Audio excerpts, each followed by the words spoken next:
Hey, welcome back. It's Vin Ho, internationalvin.com. I've got a special guest today. We've got Aintzane Mesa. We're going to talk about human resources, career field, credentialing, what you need to do to get into the industry, and the pros and cons, and all about that. So we're going to have a good one today. So, Aintzane, can you give us a quick introduction of who you are and what you do? Okay. Hi, everybody. My name is Aintzane Mesa. I am an HR generalist by now. I graduated at FGCU and kind of just jumped right into HR as an assistant. And then now, after I got my certification, I was lucky enough to get the promotion to generalist. Good. Now, I believe you have an interesting background. You're originally from Spain, right? Yeah. Okay, can you tell us a little bit about, I guess, your formative years, maybe in high school, and then how you ended up in the U.S.? Yeah, so I actually full on grew up in Barcelona, Spain. And then when I was like 12 or so about to start high school pretty much, like eighth grade, we moved to the United States. Funny enough, my mom didn't like Spain. She thought there were more opportunities here in the United States, which I agree now after a couple of years. I'm glad she kind of pushed us to this big growth. And yeah, I went to high school, college right after, great university, FGCU, and now I'm here.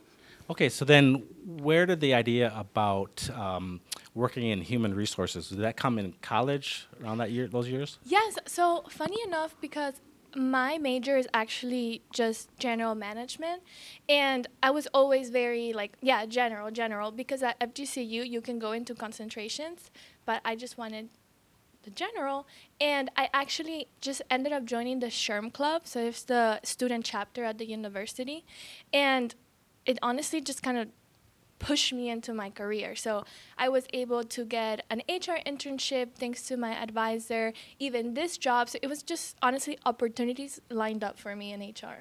Okay, so prior to FGCU, you really didn't know about human resources. No, not at all. Okay, so you got your general business management degree, and then you said you joined SHRM, SHR. Is that the club or It's SHRM. RM? Okay, maybe you could talk a little bit about what that organization is. Yeah, so it's actually funny because there's the SHRM National. So literally every state in the United States, you can join the organization. And then I started as a part of the student chapter. So it was like meetings every other Friday. We had some speakers on honestly like development growth and then just career growth. And I think truly what really empowered me into HR was my internship. I like the law side of things, or not even the law, but like, okay, well, we can't do that because that we might get sued because of that, or like let's prevent this problem by doing this. Like I almost like the structure, the HR. You have to be very like thinking about the next issue, the future issue, almost. Yeah, I'd say that HR, human resources, plays a really important role for businesses. And every Yeah, business has an HR department, right? yeah. You have the accounting department, human resources, and then you guys are tasked with the recruiting and finding talent, because that's how businesses grow, wouldn't you say? At Allyn is that I handle mostly the recruiting and onboarding.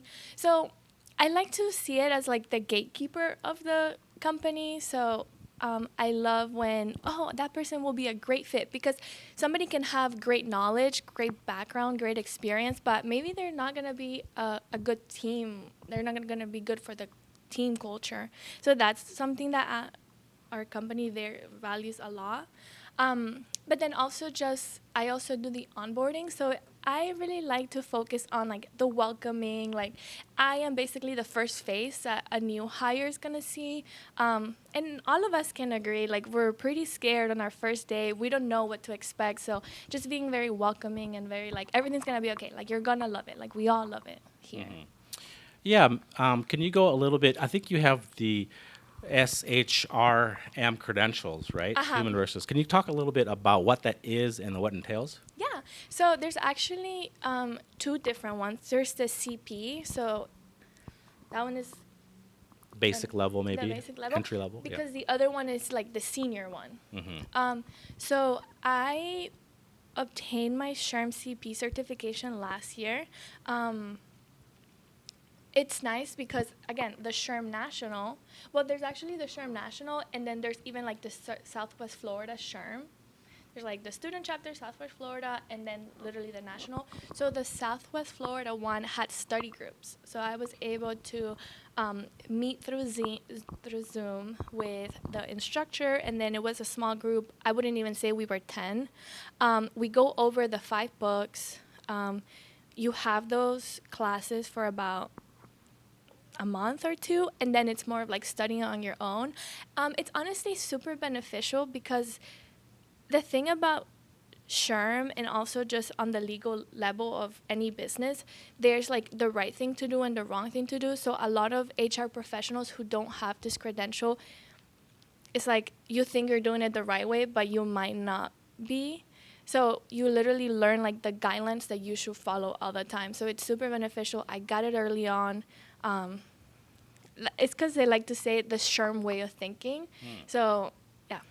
Okay, can you talk a little bit about the process? So you have to go through the website, I assume, and register, get your books, and then can you talk about maybe the pricing and the exam itself? Yes. So actually, I went about it in one route, but there's different routes because I even have some friends from the SHRM Club that they didn't have the study group. They did it completely on their own. They purchased the books on Amazon, and then you just sign up to take the test. I went the route of the study group. You have those like support, that you have that support system and then those resources. And then for that, they send you the book. For, again, like the study group route, it was about 700 in total for the books and the test or so. And I got very lucky that my company has tuition reimbursement benefits. But we did the study group. Then it's basically you do the study group, but you can schedule your tests whenever you want to. And I scheduled it actually like the last day possible. I had the month to study with the group and then about like 3 months to study by myself, and then you go to the test. You can actually do the test in person at some building, and then you can actually do it like on a lockdown browser from home, but that was just very intimidating for me. Okay. Can you talk a little bit about some of the content, some of the subjects that you were tested on? Yeah. So I actually want to give a tip first that I think I got in a way lucky. So as I mentioned a little bit before, right, there's this SHRM way of thinking, and I think from what I've been told and just me researching a lot is that it could be harder for a professional that has been in the industry way longer because, again, they have this way of thinking of they think what is the right way. So me taking the test right, like fresh out of college, I was almost like fresh. So I had, okay, the test has knowledge questions. So I had that kind of like background from literally my classes during school. So general management, we literally had HR classes also. And then there's the situational question. So it's like, how should you react? How should you proceed in this situation? So that's where the situational questions, it's really good that I haven't experienced this before. So I'm just following what the book tells me I should do. And then, of course, the knowledge questions is just definitions and things to remember to memorize. Okay. Now, is it a very difficult exam? Is it like a high failure rate, or what would you say? So there's actually a high failing rate. The knowledge questions also, it can be hard to remember because it's literally like definitions on, okay, there's 5 different types of leadership styles. Like, okay, well, there's leaders, but we don't really know how they are actually conducting their leadership. But then there's literally like laws, like FMLA and things like that are changing all the time. So that can be just very hard to remember to know all the things. And then for the situational things, I think, I don't know, this is also a tip for anybody that's very interested in getting the certification. I would do like this YouTube channel. I don't remember the name, but she would do practice questions. So I would be like driving to work doing the practice questions. And also just like a tip, the situational questions take most of the exam. So I mean, yeah, you don't want to fail all the knowledge questions, so all like the definition and laws. But if you do really good on the situational questions, that it's like a what would you do in this situation, so it's still hypothetical, you could be okay. So some people struggle with the situationals on how would they act according to the book, but then also just 100 definitions can be hard to remember. All right, fair enough. Now you've been working in human resources now a couple years. Yeah, like 2 years. Okay, 2 years now. May can you share with us maybe the pros and cons of your job, things that you like, and then maybe some of the things you don't really like so much? Honestly, I'm going to say I think it's super incredible that we work in an international company. So that is honestly my favorite thing because I'm learning HR of Florida, I'm learning HR of Mexico, I'm learning HR of Canada. So just I'm getting so much exposure that other companies can't really provide. I mean, some companies can't really provide. The law side, as I said earlier, like, okay, how can we handle the situation? So almost like critical thinking, problem solving. I think those are fun. But I guess in a way that would also be my negative of there's so many little things of like, okay, don't do this because later on, if you get sued, for example, oh, you messed up because you said that 3 years ago or because you did that 2 years ago. So it's so much of like prevention and little things, like so many little things to keep track of. But I mean, you have to do what you have to do. You want your business to be safe and to be taken care of. And yeah, I think that would be my negative. Also, just I think HR, sometimes they're viewed as police. So I don't know. I don't want to be the police, viewed as a police. But. Right. Yeah, I can kind of see that. Mm-hmm. People that are looking for jobs, they have to send in a resume, and you've probably seen a lot. You've probably seen hundreds of them. Could you give us a tidbit or some advice for those that say, I've applied to 50 places and I've never heard back, or why is my application always being rejected? Any inside tips that you could help us out with? Yes, that's such a great question. I literally look at resumes every day. Wow.